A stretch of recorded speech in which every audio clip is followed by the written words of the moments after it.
नमस्कार, आप देख रहे हैं पॉलिटिकल पंचायत। मैं आपके साथ दीपक कुमार। आप जो ये दो तस्वीरें मेरे पीछे देख रहे हैं, एक तरफ हनुमान बेनीवाल है और दूसरी तरफ राजकुमार रोत है। और आज इन्हीं से जुड़ी हुई दो खबरें सामने आई है। एक जिसमें हनुमान बेनीवाल की जीत हुई है और दूसरा जो राजकुमार रोत ने संसद में सवाल डाला था, उस सवाल का जवाब आया है। हालांकि संसद सत्र अभी विपक्ष के हंगामे के कारण चल नहीं पा रहा है, लेकिन राजकुमार रोत ने अपना काम बखूबी किया। एक सवाल डाला, सवाल डूंगरपुर से जुड़ा हुआ था। उस सवाल का जवाब जो आया वो काफी डराने वाला है, वो हम आपको बताएंगे। और हनुमान बेनीवाल से जुड़ी खबर यह है कि पंचायत चुनाव से पहले हनुमान बेनीवाल की एक बड़ी जीत हुई। वो जीत कैसे हुई वो भी समझिए। ये तस्वीर आपको याद होगी जब भैराना धाम में हमारे साधु जो हैं अग्नि तप कर रहे थे। किस लिए कर रहे थे? ताकि भैराना धाम को बचाया जा सके। लगातार अग्नि तप इन्होंने किया था।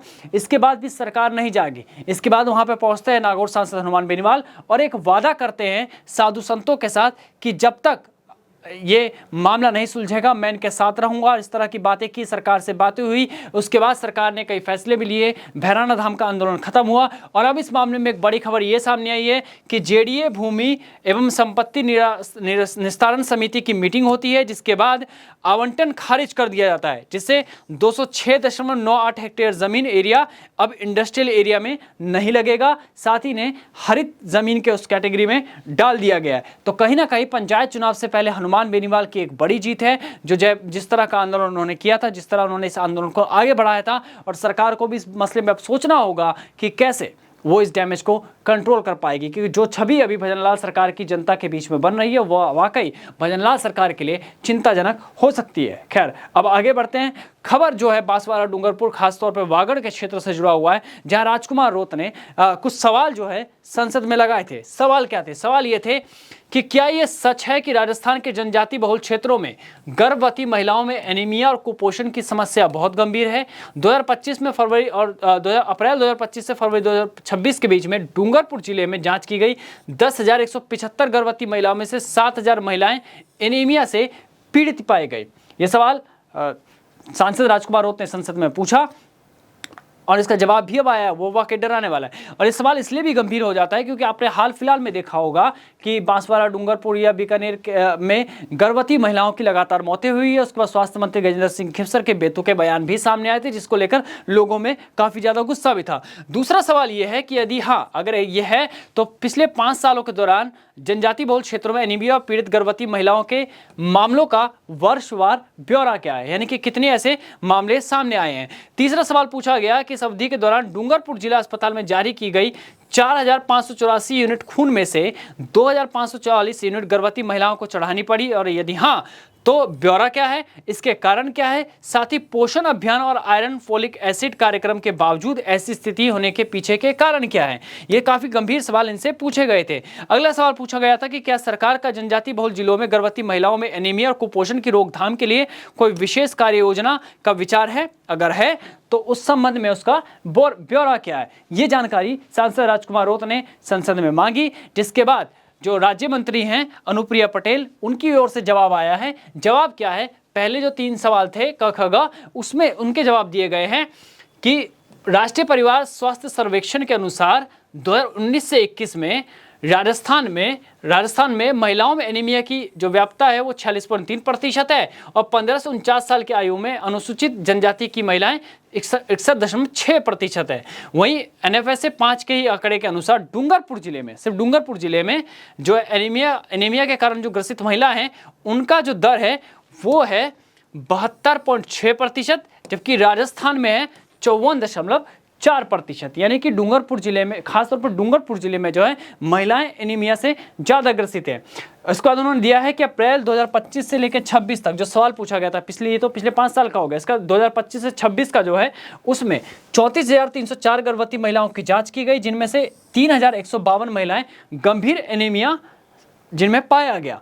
इस अवधि के दौरान डूंगरपुर स्थित सरकारी मेडिकल कॉलेज और संबद्ध अस्पतालों द्वारा 5,390 यूनिट खून और मतलब उनको उपलब्ध करवाए गए। इनमें से 1,662 यूनिट खून जो है गर्भवती महिलाओं में गंभीर एनीमिया के उपचार हेतु दिया गया। यानी कि ये वाकई एक गंभीर मसला है, खासतौर पर आदिवासी इलाकों में जब इस तरह के आंकड़े सामने आते हैं। ये आंकड़े तो वो हैं जो अस्पताल में होंगे। इसके अलावा कई बार क्या होता है कि कुछ महिलाएं आई के पास जाती हैं, या इस तरह की तस्वीरें जो सामने आती है, जो गाँव की तस्वीरें, वो तो अभी सामने ही नहीं आ पाई है। तो ये वाकई गंभीर विषय है।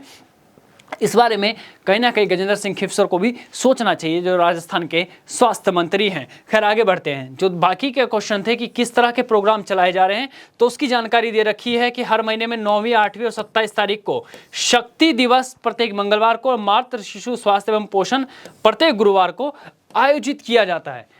अब सवाल ये कि इस आयोजन में ये जो सरकार की तरफ से जवाब है, केंद्र सरकार की तरफ से, कि ये आयोजन करवाए जाते हैं, इस तरह के कार्यक्रम रखे जाते हैं, क्या इसका आंकड़ा भी सरकार को नहीं देना चाहिए कि कितनी महिलाएं इसमें हिस्सा लेती है?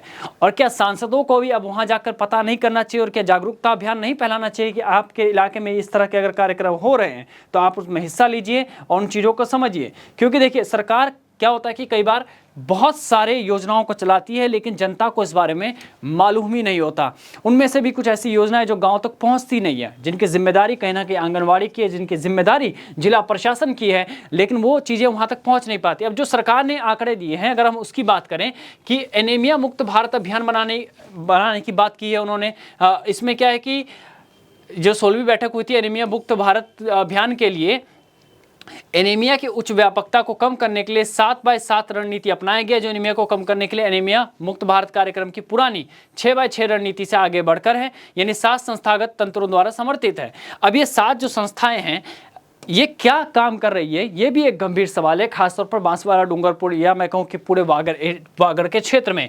अब इन्होंने बाकी चीज़ें जानकारी दे रखी है कि जननी सुरक्षा योजना है, जिसमें प्रसव को बढ़ावा देने के लिए एक मांग प्रोत्साहन और सशक्त हस्तांतरण होता है। जननी शिशु सुरक्षा कार्यक्रम है, जिसमें निःशुल्क प्रसव की सुविधा प्रदान की जाती है। तो क्या ये सुविधाएं वाकई वागड़ की जनता को मिल रही है? अब ये बात तो राजकुमार रोत को भी अपने इलाके में जाकर घूम के पता करनी होगी, या फिर अपने कैडर से पता करवानी होगी कि जो योजनाएं इतनी सारी सरकार ने गिनवा दी है, इनमें से किन योजनाओं के बारे में जनता को मालूम है या फिर नहीं है। अब यह है प्रधानमंत्री सुरक्षित मातृत्व अभियान। इसके अनुसार क्या है कि गर्भवती महिलाओं को हर महीने की 9 तारीख को एक निश्चित दिन निःशुल्क, सुनिश्चित और गुणवत्तापूर्वक प्रसव पूर्व जांच किसी विशेषज्ञ द्वारा प्रदान की जाती है। ऐसे ही सुरक्षित मातृत्व आश्वासन यानी सुमन।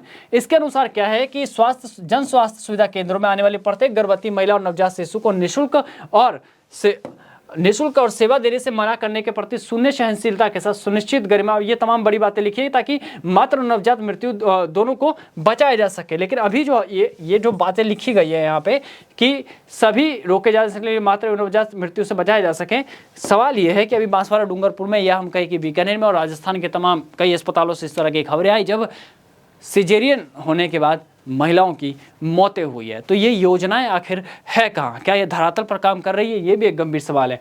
इसके बाद भी कई सारी बातें लिखी गई है कि मातृ एवं शिशु स्वास्थ्य सेवाओं के प्रावधान और महिला एवं बाल विकास मंत्रालय के समन्वय में ग्राम स्वास्थ्य स्वच्छता एवं पोषण दिवस मनाए जाते हैं। क्या आपने ऐसा देखा है अपने गाँव में? कमेंट कीजिएगा इस बात पे कि अब क्योंकि गांव की तस्वीर है, क्या गांव में ये सब होता है? क्या ये शहरों में होता है? ये एक गंभीर सवाल है। इसके बाद है कि स्वास्थ्य सेवाओं की पहुंच बढ़ाने के लिए विशेष रूप से आदिवासी दुर्गम क्षेत्रों में आउटरीच शिविर आयोजित किए जाते हैं। इस मंच का उपयोग मातृ एवं शिशु स्वास्थ्य सेवाओं के बारे में जागरूकता बढ़ाने, सामुदायिक लामबंदी और उच्च जोखिम वाली गर्भावस्थाओं पर नजर रखने के लिए किया जाता है। तो केंद्र सरकार के दावे और योजनाएं तो कई सारी है, लेकिन गंभीर मसला यही है कि क्या ये योजनाएं जमीन पर आ पाती है? क्या ये योजनाएं उस तरीके से ही लागू हो पाती है जिस तरह की बातें लिखी जाती है, जिस तरह के जवाब ये दिए गए हैं 3 से 4 पेजेस में जो ये जवाब दिए गए हैं राजकुमार रोत के जो सवाल थे उसके अनुसार जो जवाब दिए गए हैं, और जो तस्वीर आई कि एनीमिया के कारण जो है मतलब एनीमिया किस कदर वहाँ बढ़ा है, 72.6% का जो आंकड़ा है वाकई गंभीर आंकड़ा है। और इस बारे में कहीं ना कहीं केंद्र सरकार के साथ साथ राज्य सरकार को भी सोचना पड़ेगा ताकि गर्भवती महिलाओं की जान बचाई जा सके, आदिवासी इलाकों पे वो तमाम सुविधाएं पहुंच सके जो केंद्र सरकार द्वारा लागू की गई है।